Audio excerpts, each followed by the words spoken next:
ಕಾಂಗ್ರೆಸ್ ಪಕ್ಷವನ್ನ ತೊರೆದಿರುವ ಹಿರಿಯ ರಾಜಕೀಯ ಮುಖಂಡ ಎಚ್ ವಿಶ್ವನಾಥ್ ಮತ್ತೆ ಸಿಎಂ ಸಿದ್ದರಾಮಯ್ಯ ವಿರುದ್ಧ ಕಿಡಿಕಾರಿದ್ದಾರೆ.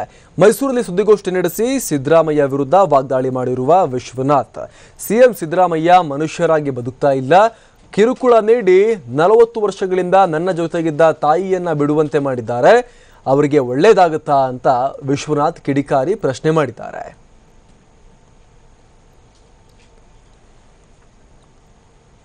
ಬನ್ನಿ ವಿಶ್ವನಾಥ್ ಏನು ಹೇಳಿದ್ದಾರೆ ಅಂತ ನೋಡ್ಕೊಂಡು ಬರೋಣ. ಕೃತಜ್ಞತೆ ಇದೆಯನ್, ಕ್ಷಮಾಗುಣ ಇದೆಯನ್, ಒಬ್ಬ ನಾಯಕನಿಗಿರಬೇಕಾದಂಥ ಗುಣಗಳು, ಒಬ್ಬ ನಾಯಕನಿಗಿರಬೇಕಾದಂಥ ನಿಮ್ಮ ಡೆವಲಪ್ಮೆಂಟು ಮತ್ತೊಂದು ನೆಕ್ಸ್ಟ್. ಬಟ್ ನೀವು ಮನುಷ್ಯರಾಗೆ ಬದುಕ್ತಾ ಇದ್ದೀರಿ.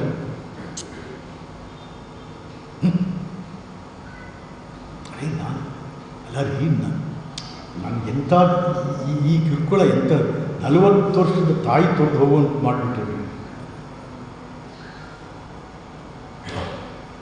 ನಿಮಗೆ ನನಗೆ ಆ ಎಮೋಷನಲ್ ಫೀಲಿಂಗ್ಸ್ ತಡ್ಕೊಳಕ್ಕಾಗಲ್ಲ.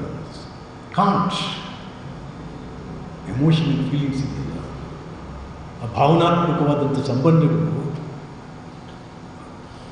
ನಾನು ಸೂಡೋ ಕಾಂಗ್ರೆಸ್ನಲ್ಲ, ಐ ಆಮ್ ಪಕ್ಕಾ ಕಾಂಗ್ರೆಸ್ ಅಂತ. ಕಾಂಗ್ರೆಸ್ಸಿನ ನಾನು ಬಿಡೋಂಥ ಸನ್ನಿವೇಶ ನಿರ್ಮಾಣ ಮಾಡಿಬಿಟ್ಟೆಲ್ಲ ಮುಖ್ಯಮಂತ್ರಿಗಳು. ಒಳ್ಳೆಯದ ನಿಮಗೆ, ಒಳ್ಳೆಯದಾಗುತ್ತೆ ನಮಗೆ, ದಯವೇಚ್ಛೆ ಏನೇನಾಗುತ್ತೆ